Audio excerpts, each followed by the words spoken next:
Okey. Okey Umi. Terima kasih Umi. Okey.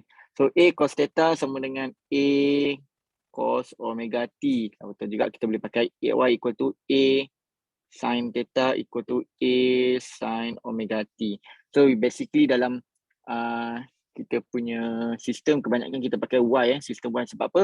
Sebab Y equal to A sin theta. Sebab apa? Sebab biasanya kita tengok kepada condition lah. Biasanya bila sistem tu start daripada kosong, so dia akan jadi graf sinus, okay? So that's why kita akan pakai Y melawan omega T. Sebab tu biasanya kita banyak nanti lepas ni awak akan nampak dia menggunakan kita banyak guna konsep sin. Sebab apa? Sebab initial kita start dengan 0. Tapi kalau initial kita tak start dengan 0, kita boleh guna cos theta. So it depends kepada situation. As long kita faham dua jenis equation ni macam mana kita nak apply kemudian. Alright. Now we are moving to the next subtopic, the simple harmonic motion of spring mass system. So in this chapter, we hope that we can explain and solve the problem on simple harmonic motion. Ini kita dah masuk ke?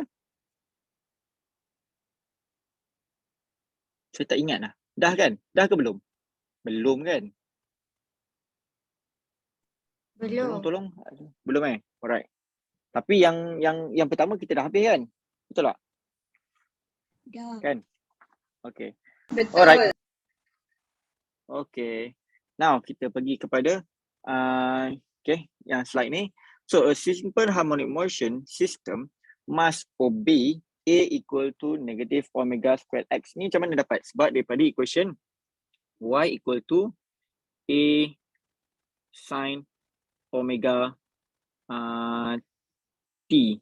Ataupun kita boleh pakai kalau dalam sistem ataupun dia pakai X kan. Acceleration kita boleh pakai X is equal to A cos omega T.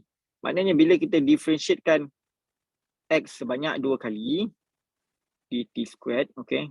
So kita akan dapat negatif A omega squared cos omega T. So dah akan jadi negatif omega squared X. Betul tak? Yang ni lah. So yang ni akan jadi acceleration. Alright. So remember balik kan? Kita dah ingat balik apa benda kita dah belajar pada minggu lepas. So force on object, since F is equal to MA, balik kepada Newton's second law, F equal to MA, and acceleration is equal to M squared X. Jadi kita boleh tulis force equal to negative M omega squared X. Yang ini. Okay. So the force that act on oscillating body must be proportional to the displacement and opposite direction to the displacement. Maknanya ini kalau satu dalam sistem spring. Okay, kalau kita ambil sebagai konsep spring, maknanya force yang bertindak ke atas oscillating body tu dia adalah mesti proportional to the displacement and dia mesti opposite direction to the displacement, right? Jadi force tu kita boleh jadikan dia sebagai F equal to negative KX. Sebab tu dia tulis negatif sebab apa? Sebab dia is the opposite direction. Betul tak? Jadi ini untuk spring, sistem spring. Kalau kita tengok pada case yang ini, alright, kalau kita tengok pada gambar yang pertama, bisa ada spring kan? Spring yang mana? Kita kita tengok yang ni. Ini dalam keadaan yang equilibrium. Saya tulis ini nombor 1 lah. Nombor 1, nombor 2 sini, nombor 3 sini. Sini keadaan nombor 1 adalah dalam keadaan equilibrium. Maknanya dalam equilibrium, spring ni berada, mass ni, spring ni berada pada keadaan yang stabil lah kan. Maknanya objek ni berada pada kedudukan X equal to 0. Yang mana kita denote sebagai 0. Then there's no force yang bertindak ke atas objek tersebut. Kemudian, kita tarik. Okay, apabila kita tarik spring, objek ni ke kanan. Ni external force kita panggil external force. External force bila kita tarik ke kanan. Apa yang berlaku? Kita ada Fs. Fs ni adalah spring elastic force yang menarik mass ni, objek ni kembali ke kedudukan asal. Betul tak? Kan ini kita dah belajar dalam konsep spring kan? Betul. Jadi dia akan cuba kembalikan objek ni kepada kedudukan asal. So kita panggil sebagai elastic force. Dan sama juga untuk konsep yang ketiga, bila kita compress spring, maknanya kita bagi F external, kita kompreskan dia ke kiri. Apa yang berlaku? Objek ni bergerak sejauh X dan dia ada Fs, maknanya external elastic force ni yang cuba tolak, kembalikan balik objek ni dalam keadaan asal, equilibrium. So ni kita panggil sebagai elastic force lah, which is given by negative Kx. So we assume that the surface is frictionless. Okay, let's say kita assume satu surface ni, satu permukaan ni sangat-sangat licin. So the point where the spring is neither stretched or nor compressed is the equilibrium position. Yang ni lah kita cerita tadi, this is position 1. Okay, so dia katakan dalam keadaan equilibrium position. We measure displacement x from the equilibrium point. So kita jadikan ini sebagai x0 kan. Okay, jadi kita measure the displacement x from the equilibrium position point. Maknanya contohnya kalau kita tarik objek ke kanan, apa yang berlaku? Kita measure lah dia punya displacement sebanyak x. Kalau lah kita compress, iaitu situasi ketiga, kita compress ke kiri, kita measure dia punya displacement sebagai x juga. Okay, inilah maksud dia. So the force exerted by the spring depends on the displacement, which is follow the Hooke's law. Kita panggil sebagai elastic force kan, which is equal to negative kx. So this force satisfies simple harmonic motion condition where the force is proportional and opposite to displacement. Inilah yang kita sebutkan tadi. Alright, they follow the Hooke's law. Itu case di mana dia berada dalam keadaan horizontal ni, kata ni horizontal spring. Untuk konsep horizontal tak ada masalah. Kenapa? Kenapa bila konsep horizontal tak ada masalah? Sebab kita tak perlu pertimbangkan external force iaitu gravity. Okay. Kalaulah objek itu berada ataupun spring itu berada dalam keadaan vertical. Okay. Ini yang menjadi satu, bukanlah jadi masalah pada kita, tak. Dia memerlukan kerja yang lebih, alright, kerja yang lebih sedikit. So, if a mass is hung on a vertical spring with spring constant K, okay, setiap spring ada spring constant dia yang mana kita denote dia sebagai K, the equilibrium position is at the point where the spring force equal to gravitational force. Apa makna dia? Maknanya kat sini contoh saya jadikan ini sebagai situasi pertama, this is situasi kedua, and this is situasi ketiga. Right? Kita lihat pada situasi yang pertama. Situasi pertama, contohnya spring tu, katalah, ni saya letak ni, saya buat situasi yang kosong, yang asal hanya ada spring saja. Okay? Okay. Kalau awak ada spring saja kan, apa yang berlaku? Spring tu dia dalam keadaan yang sini, kat sini, dekat kedudukan kosong ni. Okay, kat sini, kat Allah. Okay, kat kedudukan kosong ni. Okay, kat bahagian sini. Okay. Bila keadaan maknanya awak ada satu spring, betul? Bila awak letak objek, katalah awak letak objek, sekejap, ini, okay, letak objek, awak attach objek dengan spring, apa yang berlaku? Spring tu akan jatuh, akan kendur ke bawah kan? Sebab apa? Sebab objek ni ada berat, betul? Dia ada mg dia, kan? Jadi, dia akan stress sedikit. Jadi, bila dia akan stress sikit, dia akan sampai, dan bila akan jatuh, dia akan sampai satu point yang mana dia akan stable, betul? Bila dia stable tu, kedudukan stable dia, apabila dia stable, dia adalah keadaan di mana, okay, ini adalah mg dan ini adalah fs, which is kx, betul? So yang mana dia punya mass of object, okay, mass of kita panggil sebagai gravity object, weight of object is equal to the kita panggil sebagai elastic force. Yang mana elastic force ni, spring tadi tersebut cuba untuk tahan objek daripada jatuh. Boleh faham? Clear? So ini dia punya, kita panggil sebagai kejap. Saya takut awak keliru ni. Ya. Okay lah, boleh lah. Alright. Betul lah tu saya cakap. Okay. So dia dalam keadaan keseimbangan. Betul. So dia dalam Fs. So sebab itulah kita dapat mg is equal to kx ini. X ni kita denote dia sebagai, kita boleh denote dia sebagai x initial lah. Ataupun kat sini kalau awak tengok dia sebagai x naught. Maknanya kedudukan asal. Alright. Okay, kejap. Ya, saya rasa saya kena explain lain lah. Dia dah lukis kat sini. Saya pergi tambah pula lukisan. Right. Saya explain sekali lagi lah. Okay, kat sini. Padam. Okay. Kita ambil situasi pertama. Okay, situasi pertama sama juga. Okay. Dalam situasi pertama tadi, contoh ni. Ni kita tengok situasi pertama. Saya ulang balik. Kita mula semula. Dalam situasi pertama, kita ada spring dan kita attachkan dengan objek. Betul. Awak pegang dulu. Awak punya ni tangan awak. Awak tahan dulu tangan awak dengan dekat bola ni. Kemudian bila awak dah lepaskan tangan awak, apa yang berlaku? Objek ni akan jatuh kan? Dia akan turun ke bawah. So, dia akan turun sejauh yang ni. Okay. Dia akan dia turun sebanyak x naught. Betul. Sebab apa? Sebab dia ada weight of object dan juga dalam masa sama adanya elastic force yang menahan objek ini daripada terus jatuh ke bawah. Ni sama je cerita saya cerita pasal nombor 1 tadi. Cuma tadi saya pergi tambah lukisan kosong kan. Abaikan lukisan kosong tu. Kita mula dengan lukisan pertama. Sama saja, okay. So kat sinilah kita dapat W is equal to Fs. Yang mana W is equal to mg is equal to F. Ini K X. Yang mana jarak dia berubah daripada kedudukan asal kepada kedudukan yang dia tersedikit, orang kata apa, sedikit teranjak adalah sebanyak X0. Sama juga macam konsep kita tangkap konsep horizontal ni. Okay, kalau kita tengok kat konsep kedua ni. Okay, pada mulanya dia berada dalam keadaan equilibrium. Betul.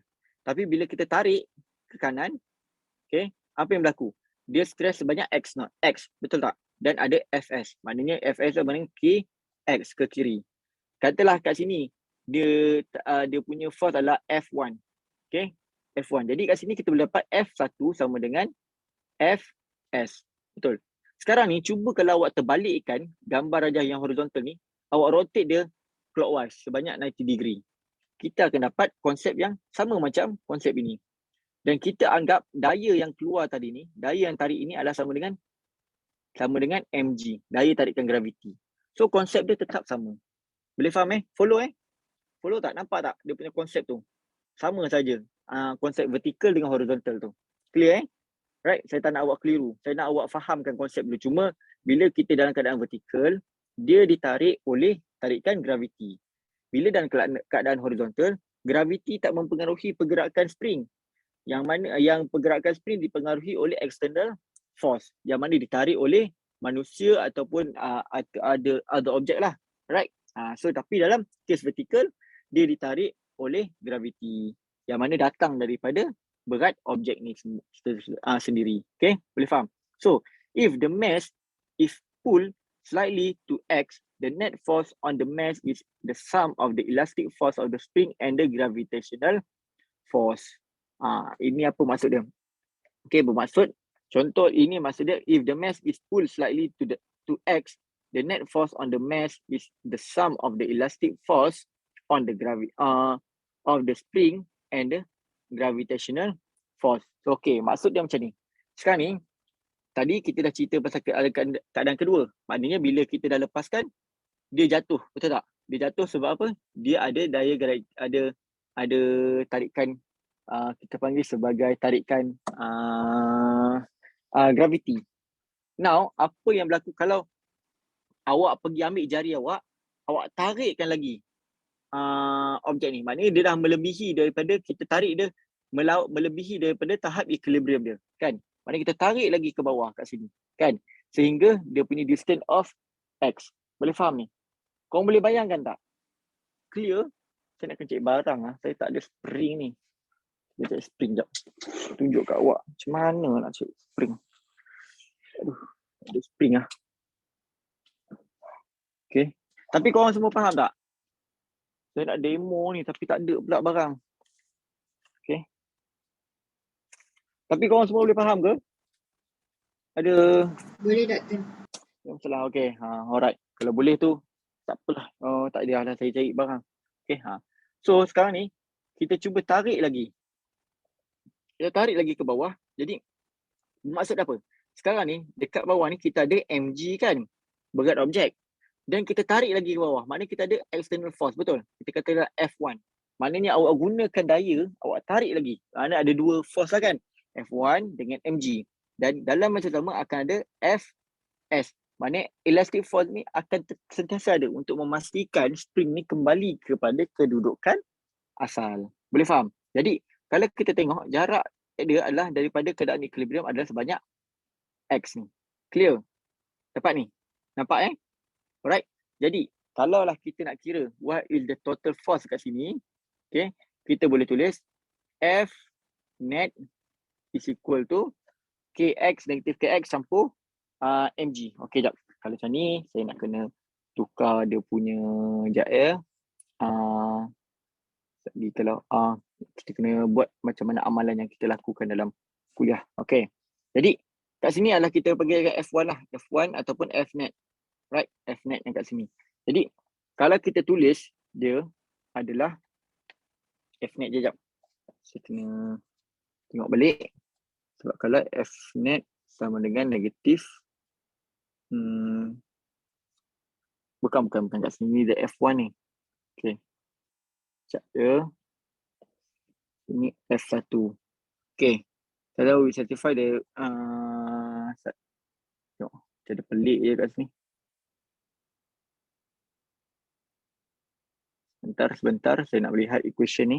Saya takut equation dia terpelik sikit.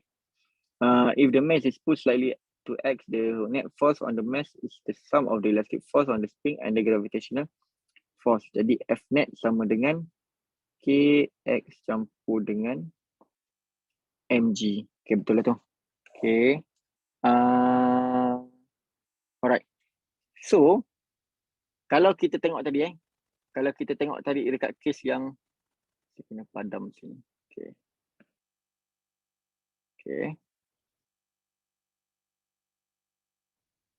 Now kita tengok dekat situasi yang ketiga, right? So kita kata tadi kita tarik lagi dia ke bawah. Okay, kalau kita tengok dia ada mg yang ke bawah dan dia ada fs ke atas. Betul tak? Okay. Jadi kalau kita nak kira, kalau macam dekat keadaan sini tadi, okay, F net sama dengan apa? F net sama dengan, kat sini adalah F net sama dengan apa nama? Sebab kat sini ada mg, kat sini ada kx, betul?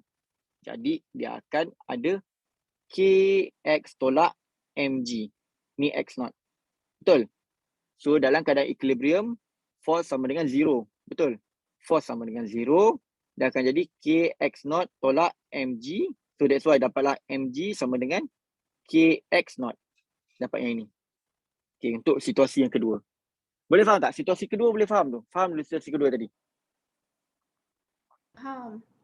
Okay, now. Right. Sekarang ni kita nak kira yang situasi ketiga.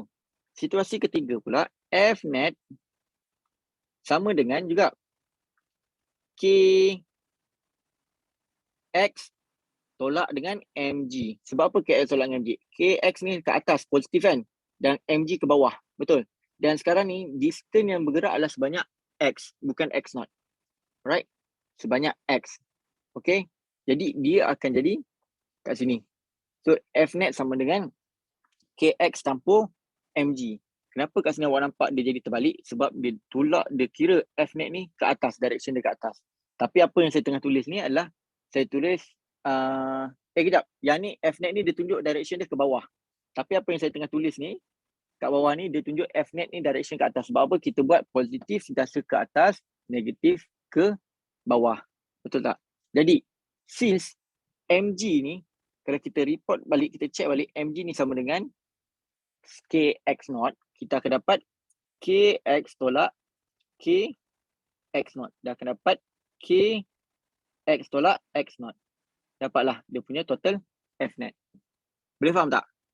Alright, tak apa, awak ambil dulu konsep dulu. Awak ambil konsep dulu. Nanti dia punya situation kita akan tengok dalam example.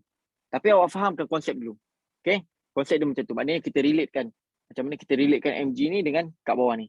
Alright, tak apa. Nanti kalau tapi awak faham lah tu. Maknanya saya nak awak faham yang dalam konsep dalam vertical spring dia ada Fs dan dia ada mg. Itu je dulu. Clear? Okay? Ada soalan kat sini? Ambil itu dulu. Nanti kita akan tengok kepada example. Okay, macam mana dia punya situasi yang berkaitan dengan apa yang kita bincangkan ni. Okay? Ada soalan? Okay. Kalau ikutkan sebenarnya ada. Kalau kita tarik lagi sepatutnya dia ada apa nama? Okay. F ni ini adalah keadaan inilah F. Sekejap. The external force tu tak payah tolak kan? Inilah F. Okay. External force ni inilah F net. Sebenarnya. Okay. Sekejap ya. Saya nak kena. Macam mana saya nak explain kat awak ni? Alright. Biar saya explain sekali lagi lah. Takut awak tak faham. Kejap ya Fizana. Saya nak kena explain kat awak supaya awak faham ni. Dia jadi macam mg kx campur, dia akan jadi campur dengan okey, dia akan tolak dengan f net F1 dia akan jadi 0. Dia akan bawa pergi sebelah. Okay. Okay, sebenarnya saya nak cerita macam ni. Sekejap. Okay lah. Sekejap ya. Sini. Kita buat semula lah. Aduh. Inilah dia. Bila banyak sangat equation, dia kadang-kadang susah sikit nak explain kat awak. Okay. Bila banyak sangat benda, question kadang nak explain ni dia, itulah payah sikit Tapi tak apa, saya cuba sekali lagi. Kalau kita tengok kepada sini, saya padam balik. Okay, kita tengok balik kat sini. F3 tadi. Kan kita cerita tadi dia ada Fs, dia ada Mg dan dia ada satu lagi F1. Betul? Alright, F1. So kalau kita tulis kat sini, dah akan jadi total F sama dengan Fs tolak dengan Mg tolak dengan F1. Alright? Boleh faham kat sini? Yang konsep yang ketiga. Clear Alright? Konsep yang ketiga. Bila kita tarik dia dekat sini, okay, maksud bila kita tarik dia dekat dekat keadaan yang dah dekat bawah, maknanya keadaan dekat sini kan? Betul tak? Objek ni bergerak ke dia berhenti? Awak rasa bola ni dekat dalam situasi ketiga ni, bola ni bergerak ke dia berhenti? Dia berhenti. Bila dia berhenti, apa maksud dia? Bermaksud total F ni adalah sama dengan 0. Faham tak? Sebab dia dalam keadaan equilibrium lah, walaupun kita tarik dia lebih. Betul tak? So, dia akan jadi Fx sama dengan Kx tolak dengan Mg tolak dengan F1. Jadi F1 ni kita bawa pergi ke kiri, kita akan dapat F1 sama dengan Kx tolak dengan Mg. Alright? Dia akan dapat Kx dan Mg adalah sama dengan Kx0. So, akan dapat Kx tolak X0. So, F1 ni sama dengan Fnet lah. Which is sama dengan Fnet. Yang tadi ni. Okay? Yang ni nak cerita ni. Alright? Boleh faham? Clear?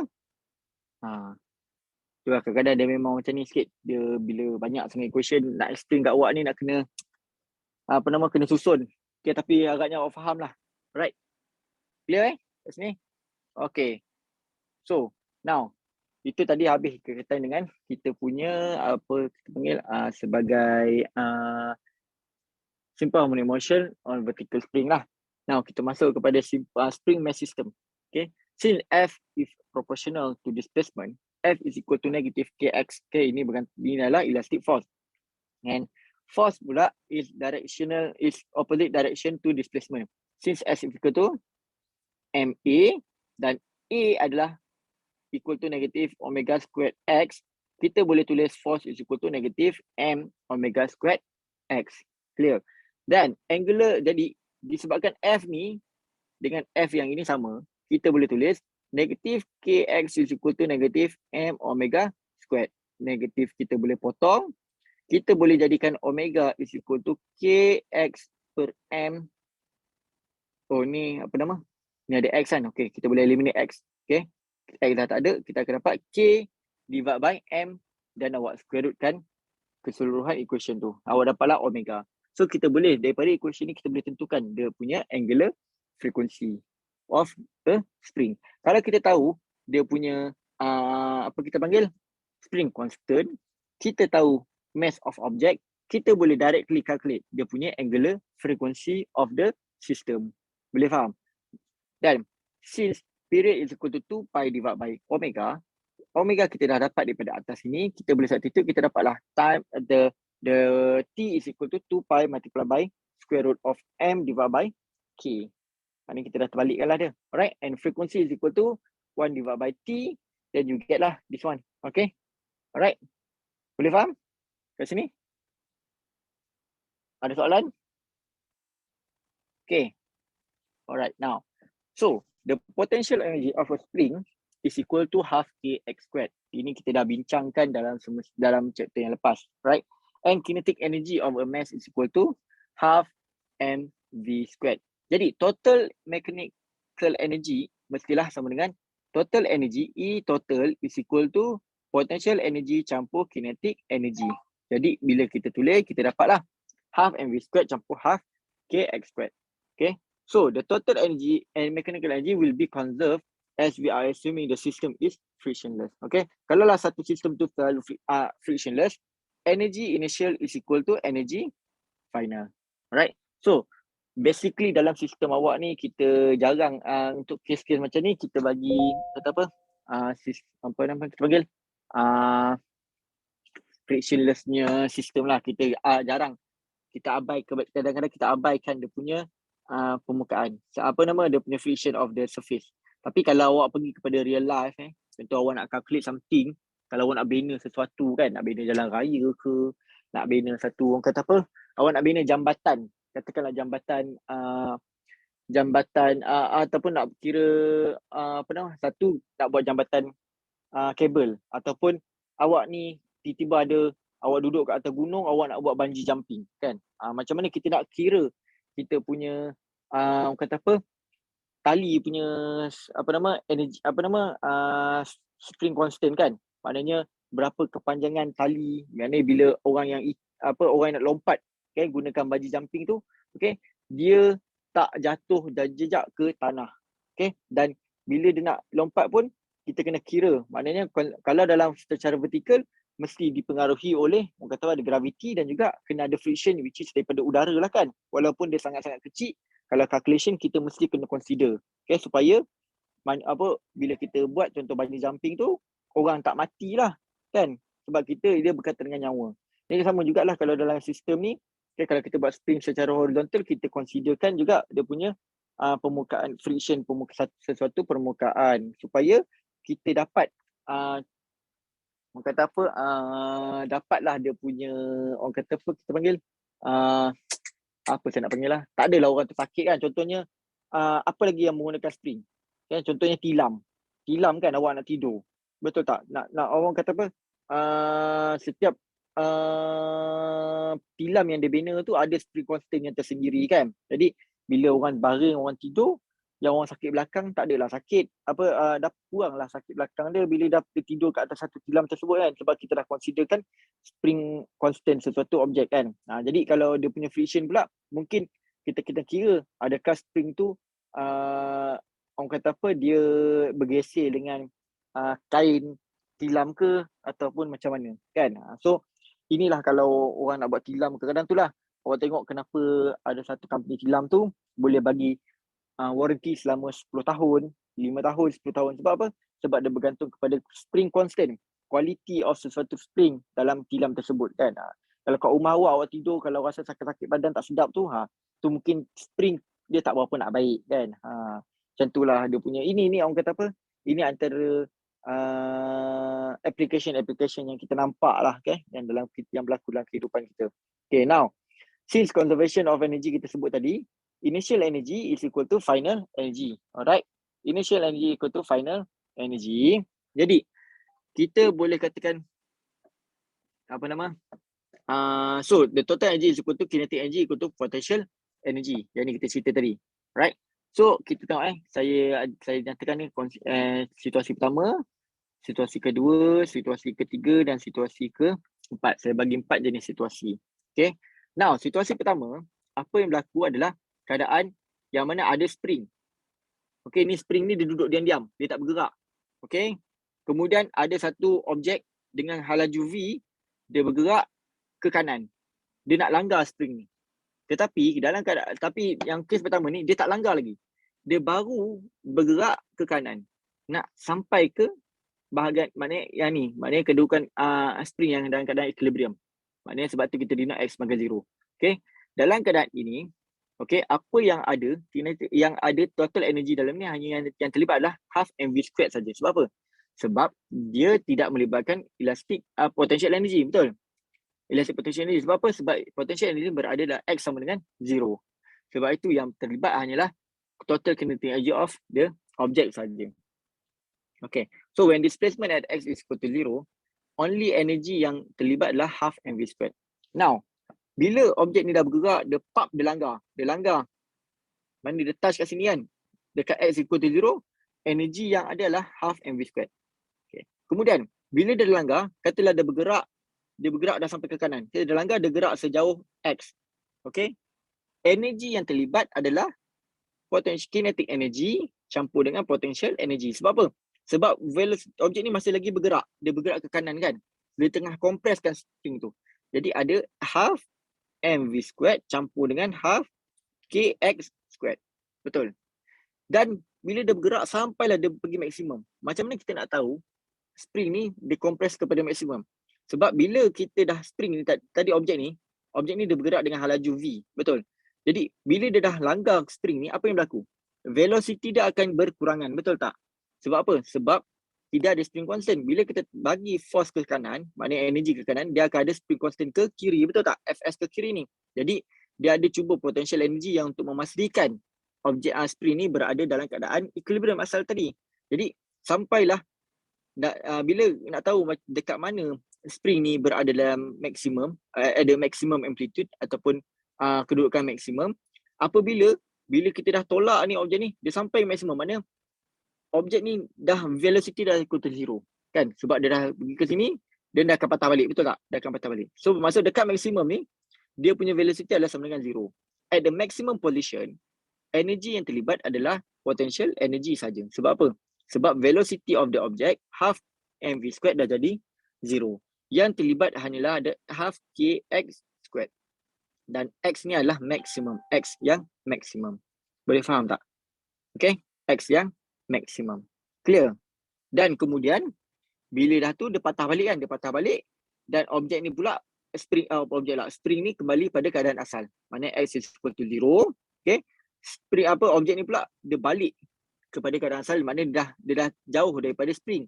So hanya ada velocity saja. Jadi kepada keadaan keempat ni yang ada adalah potential kinetic energy saja. Sebab apa? Sebab potential energy dah sama dengan 0. Kenapa dia sama dengan 0? Sebab spring dah kembali kepada kedudukan asal. Boleh nampak tak? Boleh faham tak situasi dulu? Fahamkan situasi dulu, boleh? Faham? Ada masalah situasi tadi? Clear? Okey ke? Korang ni senyap je ni. Lain macam ni. Faham? Okay. Alright. Now. Okay. So, bila kita cerita tadi, dia daripada kedudukan asal pergi kepada kedudukan maksimum kan? Maksudnya kedudukan maksimum kat sini. Yang ada adalah potential energy saja. Sebab apa? Sebab ada total energy is equal to kinetic energy plus potential energy. So, half mv squared campur half kx squared. Tapi dalam keadaan sini, pada kedudukan sini, V sama dengan 0. Sebab apa? Dah sampai maksimum kan? Dah akan jadi half kx squared. Betul? X squared. Okay. Maksimum. At x maximum. Okay. E ada apa? X kita, okay. At maximum position, kita denote x equal to A. So that's why lah kita akan dapat E is equal to half KA squared. Sebab apa? Kalau kita denote dia sebagai, kalau kita lukis dia sebagai dalam kedudukan orang kata apa, sinusoidal punya wave punya pattern. Okay. Kalau kedudukan pertama tadi dia dekat ke 0 kan, spring ni x equal to 0, dan bila dia langgar dia naik dan akan jadi maksimum. Betul? Dia akan sampai kepada maksimum. Ni kepada x maksimum. Kemudian dia akan turun, dia akan turun balik sama dengan sampai balik 0 kat sini. Betul? So ini x maximum. X maximum ni juga kita denote dia sebagai A. Sebab apa? Kita bagi dia sebagai amplitude. Maximum amplitude. Boleh faham tak? Sebab itu kita wujudkan dia jadi macam ni. Mana when displacement x is equal to A or negative A, velocity is equal to 0. Maknanya at maximum position, energy equal to half k A squared ataupun x squared. Faham ni kat sini? Clear? Okay? Ada masalah? Okay. Right. Okay. Now, kemudian kat situ. So, kita balik kepada cerita. Itu case tadi lah. Jadi half k squared. Okay. Now, kalau kita balik kepada cerita tadi ni ada satu, situasi pertama, situasi kedua, situasi ketiga dan situasi keempat. Alright. Pada kedudukan yang pertama, kedudukan pertama, sebabkan objek ni, objek of mass M ni, dia tidak lagi langgar spring. Dia tak langgar spring lagi. Jadi yang terlibat hanyalah kinetic energy saja.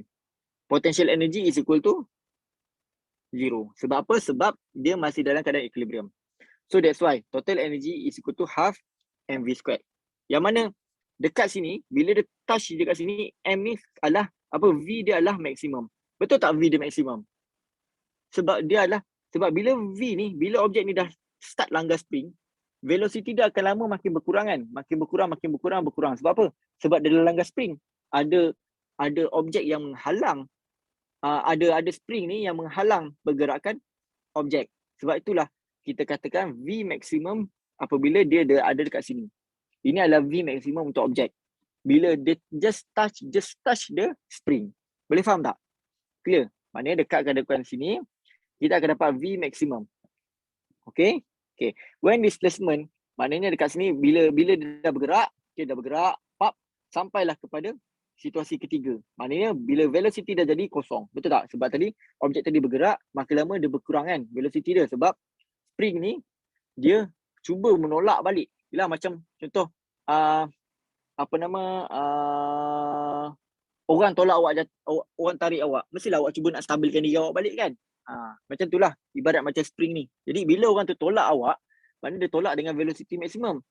Jadi awak cuba stabilkan diri awak sampailah katakan kat sini dan awak cuba kembalikan diri awak kepada kedudukan yang normal, kedudukan equilibrium kan. Ini contoh pada diri kita lah. Alright. So jadi kat sini dia dah sampai V, apabila V sama dengan 0, maknanya kat sini X adalah maximum. Is maximum. Yang mana kita denote dia sebagai A. Right, dia akan dapatlah kat sini kedudukan dia adalah E equal to half KA squared. So, bila kita follow dalam konsep conservation of energy, kita jadikan dia ialah this is the initial energy, this is the final energy. So, the initial energy is equal to final energy. Alright, jadi kita akan dapat half mv squared maximum is equal to half KA squared. Boleh faham? Jadi, bila kita potong half, kita akan dapat V squared, mv squared maximum equal to KX squared. Jadi, kita boleh kira velocity of maximum of satu objek is equal to K divided by M, then kita square rootkan. Dan sebab ni pun A squared ni kita square rootkan, kita akan dapat, ni akan dapat A lah kan, A, K divided by M. Jadi, kalaulah kita dah satu objek, kita nak kira, kita ada velocity, kita ada apa? Kita ada, orang kata apa, kita nak kira berapa velocity of this object. Okay? So, kita ada, kita tahu what is the maximum of, kita panggil sebagai spring constant. Kita tahu what is the spring constant, what is the maximum of the spring displacement. Kita ada dia punya K ni adalah spring constant and kita ada mass of the object. Ini contoh dia kalau kita boleh apply dalam case kata apa, case kemalangan jalan raya katakan. Okay, kemalangan jalan raya lah saya katakan contoh apa, ataupun kita kemalangan jalan raya pun boleh juga. Right, katakanlah kat sini ada divider divider. Kalau awak tengok divider tu dia buat kat sini, dia buat dengan satu objek yang lembut kan, objek yang lembut. Okay, supaya bila kereta langgar dia boleh kemek. Betul. Jadi kalau kat sini, kalau betul kita bijak, kalau bukanlah kita bijak, saya rasa ada juga sistem-sistem ni. Jadi dia letakkan spring kat sini. Dia letak spring kat sini supaya bila kalau kereta tu langgar, okay, ada accident, kita boleh estimate berapakah laju kereta tersebut. Jadi bila accident, sebab tu bila masuk mahkamah kan, adalah forensik kan, adalah pihak sekian-sekian, okay, dia boleh detect kelajuan kereta ni adalah sekian laju. Jadi kalau katakanlah benda tu melibatkan kematian kan. Jadi kita sebagai seorang fizisis, kita boleh analisis, okey, kita boleh katakan orang ni betul-betul bersalah ke tak bersalah. Maknanya dia memandu dengan laju yang tinggi ke rendah. Yalah, bila kita dah salah, kadang-kadang selalunya kita cuba menafikan kan, baiklah kita nak selamatkan diri. Jadi bila sampai di mahkamah, kita nak defend diri kita. Nanti adalah orang kata saya bawa perlahan je. Tapi dengan ilmu fizik yang kita ada, kalau kita ada konsep spring constant ni kan, kita ada konsep yang simple harmonic motion ni, kita boleh detect, kita boleh determine what is the speed of the car kan, yang impact the individu kan, yang telah membawa kepada kematian. Jadi barulah hakim boleh tentukan bahawa individu ni bersalah, disabitkan kesalahan selama berapa tahun penjara. Nampak? Jadi kalau kita betul-betul study benda ni, kita boleh apply dalam kehidupan. Banyak benda, banyak problem-problem yang kita boleh solvekan. Satu lagi, kalau awak tengok, bila yang kalau berkaitan yang nampak spring terus ni kan, yang spring punya eksperimen ni selalunya diorang pakai dalam bila diorang test kereta. Kan kalau awak tengok diorang test kereta punya apa nama? Nak tengok kereta-kereta baru kan dia buat kereta tu laju lepas tu dia langgar dinding kan. So ada spring constant ni supaya dia nak tengok berapa impact yang berlaku kepada kenderaan tersebut. So berapa dah tentukan bila diorang dapat tahu velocity berapa yang dia apply kan. Maknanya berapa maksimum velocity yang boleh diorang kereta tu apply supaya kereta tu boleh mengurangkan kematian kan dalam satu kenderaan tu walaupun dengan laju yang tinggi. Itu contoh-contoh application dia lah. Alright.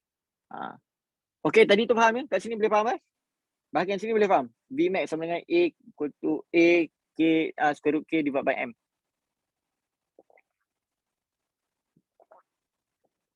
Okay, now since kita kata tadi energy initial is equal to energy final kan. Jadi makna kata kita tak semestinya gunakan kat sini.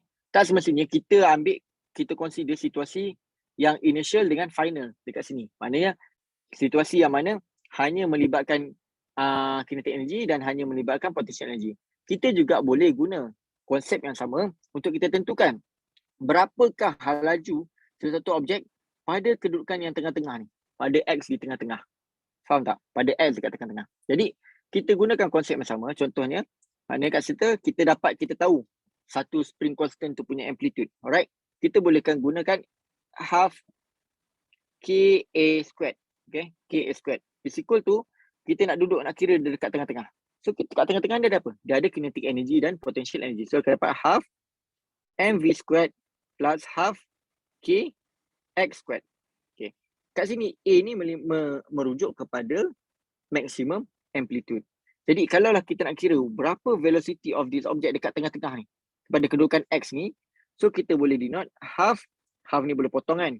So kita boleh dapat KA squared tolak dengan KX squared is equal to MV squared. Jadi V is equal to KA squared ataupun kita boleh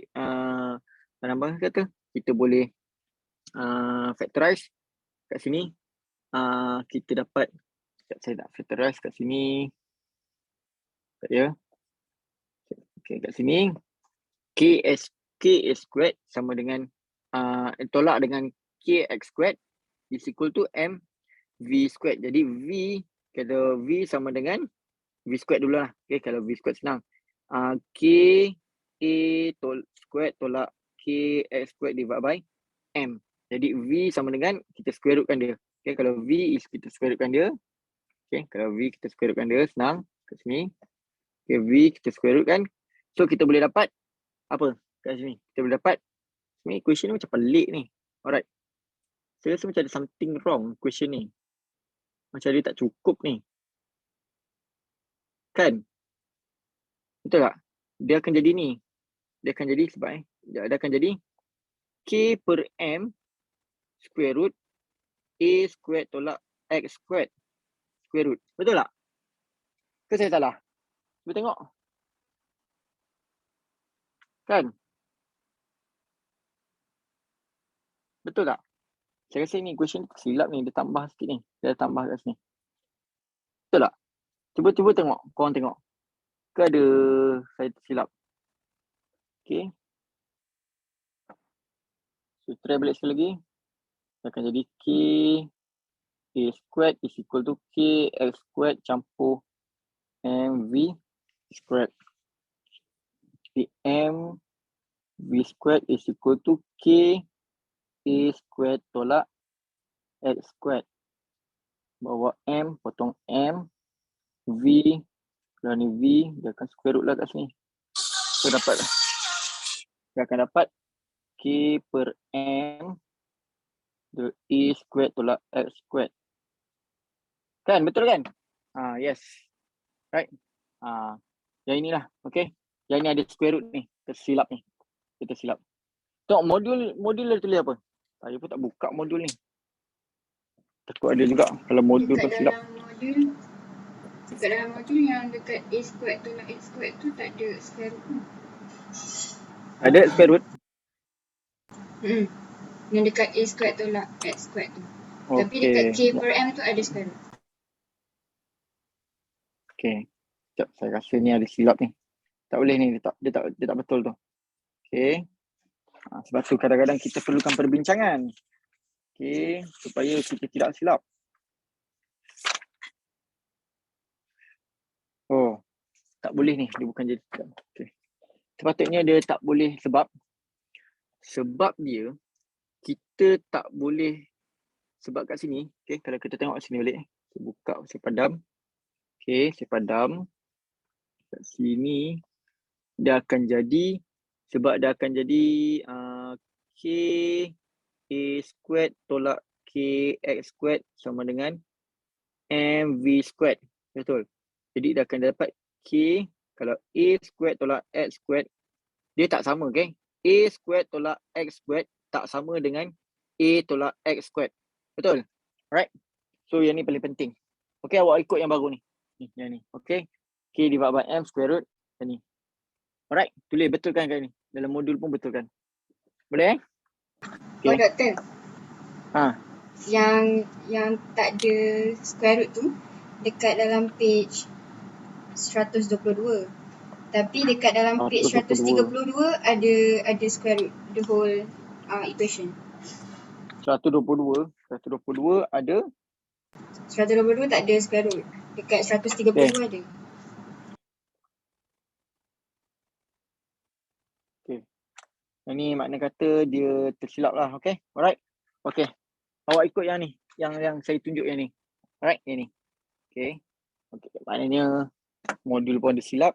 Slide pun ada silap sikit. Alright. Okay. Okay, teruskan. Okay, boleh faham kat sini? Okay. Now, kita pergi kepada simple pendulum.